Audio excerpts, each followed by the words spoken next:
எனக்கு வரல, பிஸ்கெட் வந்து இந்த சைடில் உடையிற மாதிரி இருந்துச்சு. அதனால் கூட வந்து ஒரு 5 நிமிஷம் வச்சுட்டு இப்போ ஆஃப் பண்ணிவிட்டு எடுத்து வெளியே வச்சு உங்களுக்கு காமிக்கிறேன். இது மாதிரி ஸ்டிக்கோ இல்லைன்னா கத்தியோ வச்சு இப்படி தூக்குனா பிஸ்கெட் வந்து இது மாதிரி வரணும். அப்படி வரலனாக்கா இன்னொரு 5 நிமிஷமோ இல்லை 3 நிமிஷமோ நம்ம வச்சுக்கலாம். இப்போ இது மாதிரி ஹீட்டாக இருக்குது, இப்போ தான் எடுத்து வச்சுருக்கேன் நான். இதை வந்து ஒரு பாத்திரத்தில் ஹீட்டு குறைக்கணுன்ட்டு மாற்றிக்கலாம்.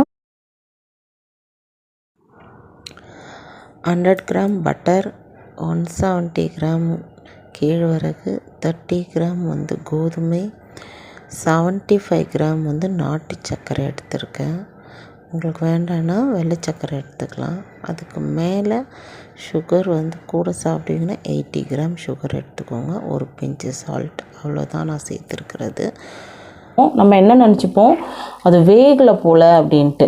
ஆனால் நம்ம வந்து கரெக்டாக ஓடிஜியை 180 டிகிரியில் 10 மினிட்ஸ் வச்சுட்டு நம்ம 10 மினிட்ஸ் முடியும் போது நம்ம இந்த மாதிரி ஓடிஜியை ஓப்பன் பண்ணிவிட்டு இது மாதிரி தூக்கி பார்த்தா பிஸ்கெட் வந்து இது மாதிரி வந்துச்சுன்னா பிஸ்கெட் ரெடி ஆகிடுச்சின்னு அர்த்தம். இல்லை சாஃப்டாக தூக்கும் போதே நமக்கு வீரில் விடுது, முனையில் வந்து சாஃப்டாக வருதுனாக்கா இன்னொரு 5 நிமிஷம் நம்ம வச்சுக்கலாம். கரெக்டாக 10லேருந்து 15 நிமிஷம்தான். ஒரு ஓடிஜி ஒரு மாதிரி இருக்கும். எனக்கு வந்து 15 நிமிஷம் ஆச்சு. உங்கள் ஓடிஜியில் உங்களுக்கு எவ்வளோ நேரம் ஆகுதுன்னு நீங்கள் வந்து நோட் பண்ணிக்கோங்க. என்னோடய பிஸ்கெட் வந்து ரெடி ஆகிடுச்சு, சூப்பராக இருக்குது. பிஸ்கெட் வந்து நல்லா வந்து சூடாக இருக்குது.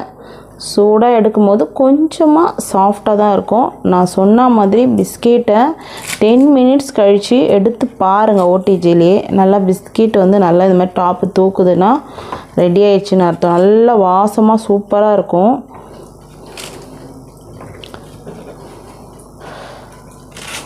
கொஞ்சம் டைம் எடுத்து தான் பண்ணணும், ஆனால் சூப்பராக வரும். இப்போ நம்மளுடைய ராகி கோதுமை பிஸ்கெட் ரெடி ஆகிடுச்சு, சூப்பராக வருது. இந்த பிஸ்கெட் வந்து 25லேருந்து 30 பிஸ்கெட் வரும். நம்ம வந்து இதை அழகாக ஸ்கூலுக்கு கொடுத்து அனுப்பலாம். இதில் நிறைய வந்து சிறுதானியம் இருக்குது, நிறைய சிறுதானியம் போட்டு நம்ம பண்ணலாம். சூப்பராக பிஸ்கெட் பண்ணலாம். சூப்பராக வந்திருக்கு. பிஸ்கெட் சாப்பிட்டு பார்ப்போமா? உடைச்சி பார்க்கலாம். முதல்ல பிஸ்கெட் வந்து சூப்பராக இருக்குது.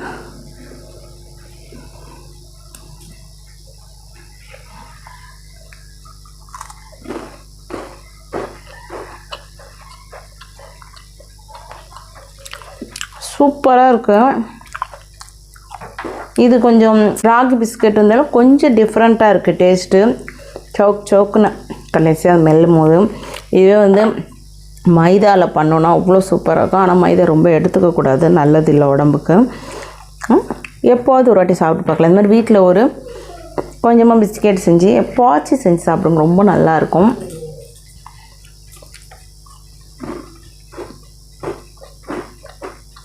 உண்மையிலே சூப்பராக இருக்குது. சொன்ன மாதிரி உங்களுக்கு வந்து இது வந்து கரெக்டாக இருக்குது. எனக்கு சுகரு கொஞ்சம் கம்மியாகவே இருக்குது, மைல்டாக போதும். உங்களுக்கு கொஞ்சம் சுகர் அதிகமாக இருந்தால் சாப்பிடுவேன் அப்படின்னா 80 கிராம் போட்டுக்கலாம். நான் வந்து 75 கிராம் போட்டிருக்கேன் நாட்டு சக்கரை. நீங்கள் வந்து 80லேருந்து 85 சேர்த்துக்கோங்க. அதுக்கு மேலேனா ரொம்ப இனிப்பாக இருக்கும். 80 வந்து பெட்டர், கரெக்டாக இருக்கும். ஆனால் நான் வந்து 75 சேர்த்துருக்கேன். ரொம்ப சூப்பராக இருக்குது பிஸ்கெட்டு. இன்னொன்று உடச்சி காமிக்கிறேன் பாருங்கள்.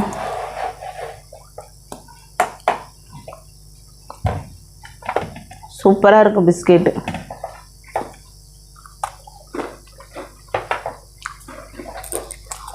இன்னொரு வீடியோவில் பார்க்கலாம். பாய்.